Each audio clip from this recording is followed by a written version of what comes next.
jour.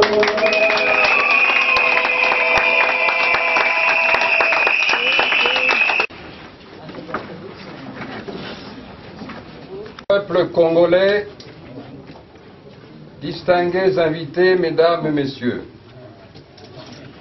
ce jour du 23 décembre 2011 marque d'une empreinte indélébile l'histoire de notre pays par le passage d'un régime dictatorial bafouant les droits de l'homme à celui réellement démocratique que le peuple congolais s'est choisi. En effet, en date du 28 décembre 2011, les élections présidentielles et législatives ont été organisées dans notre pays afin de donner à notre peuple le droit de voter et d'élire ses dirigeants. À l'issue des travaux de dépouillement du scrutin présidentiel, au moyen des procès-verbaux affichés devant les bureaux de vote, dont les résultats ont été récoltés tant par les témoins que les observateurs nationaux et internationaux, M. Étienne Tshisekedi Wamulumba avait recueilli plus de voix que les autres candidats, totalisant 52,6% du suffrage.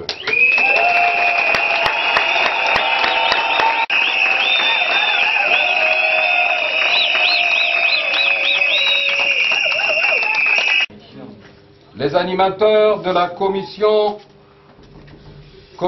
électorale nationale indépendante, CENI en abrégé, n'ont pas jugé bon, pour des raisons qui leur sont propres, de respecter et de rendre publique la vérité des urnes traduisant l'expression fidèle du peuple congolais relative au choix de son président de la République.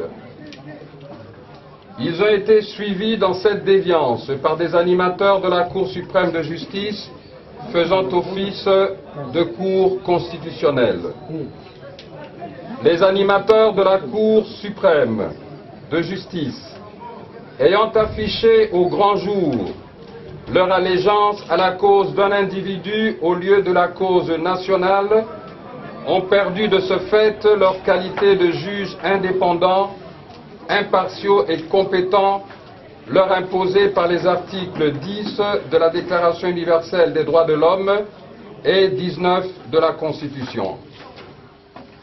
La perte de qualité substantielle d'un juge dans le chef des animateurs actuels de la Cour suprême de justice crée un vide d'animateurs pouvant à cette occasion solennelle recevoir le serment du président de la République.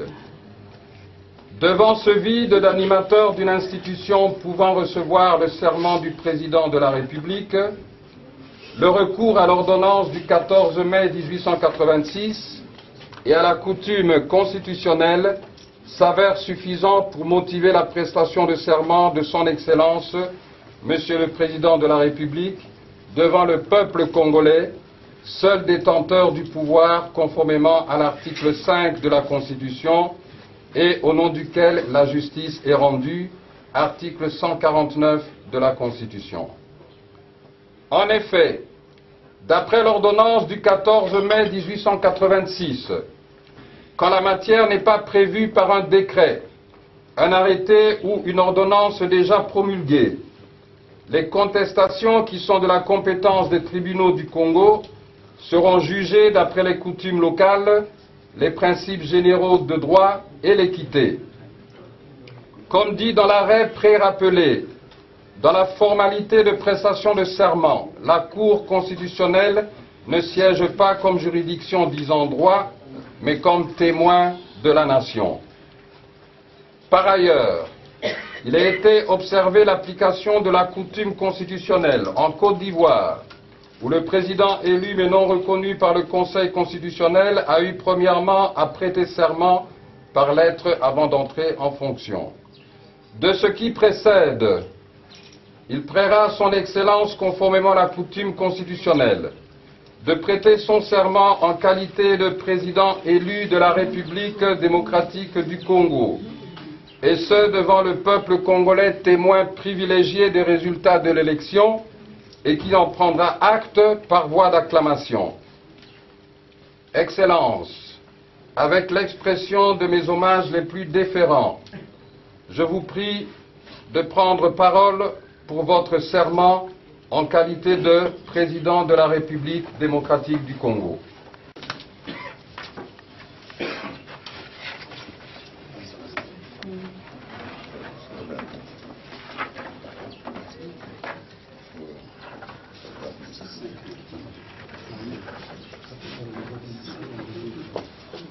Moi, Etienne Tshisekedi Wamulumba, élu président de la République démocratique du Congo, je jure solennellement devant Dieu et la nation d'observer et de respecter la Constitution et les lois de la République, de défendre son unité nationale et l'intégrité de son territoire,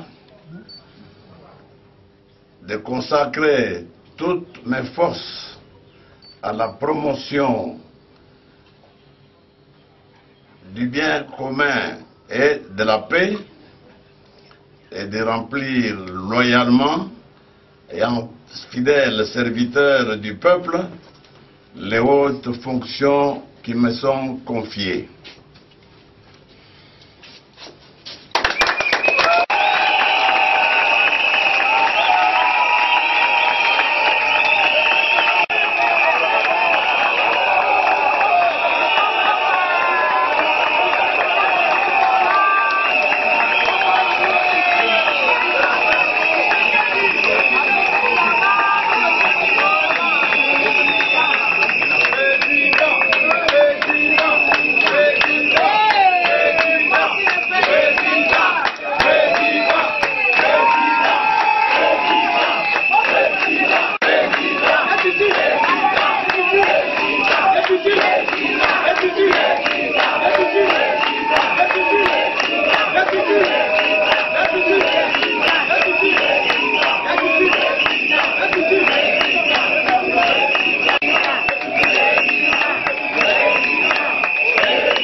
Félix-Antoine Tshisekedi Mulumba, c'est lui qui est président de la République démocratique du Congo. Voilà, je m'entends parler.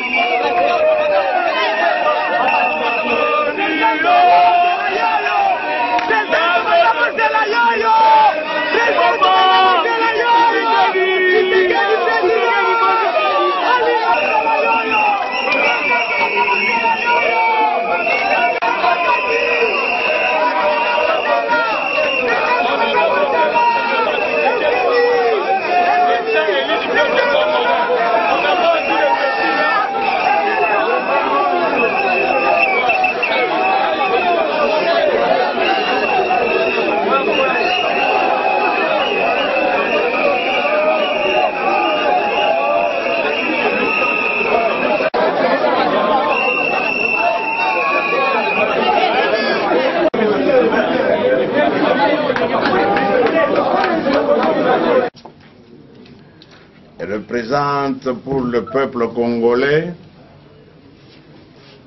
l'aboutissement de 30 ans de lutte pour la démocratie et l'état de droit.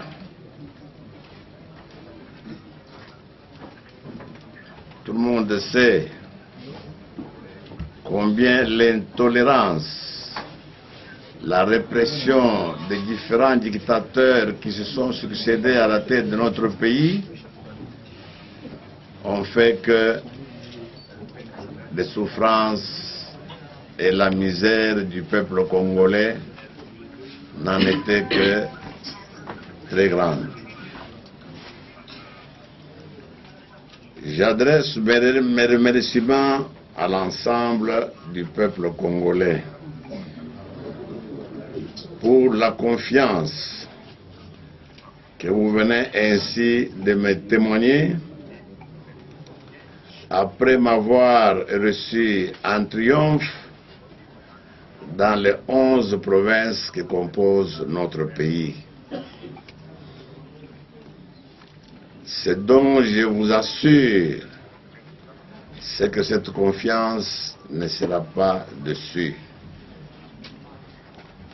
Ensemble avec vous, nous allons construire un pays, notre pays, plus beau qu'avant. Et je compte sur l'engagement de chacun et de chacune de vous. Dans les jours qui vont venir, vous allez avoir droit à la lecture du programme de gouvernement que nous allons vous lire. Et encore une fois, comme je viens de dire, ensemble, nous nous mettrons à réaliser tous les points figurant dans ces programmes. Au nom de Dieu devant lequel je viens de prêter serment, je vous remercie encore une fois pour la confiance que vous venez de me faire et je déclare close la cérémonie de prestation de serment de ce jour. Je vous remercie.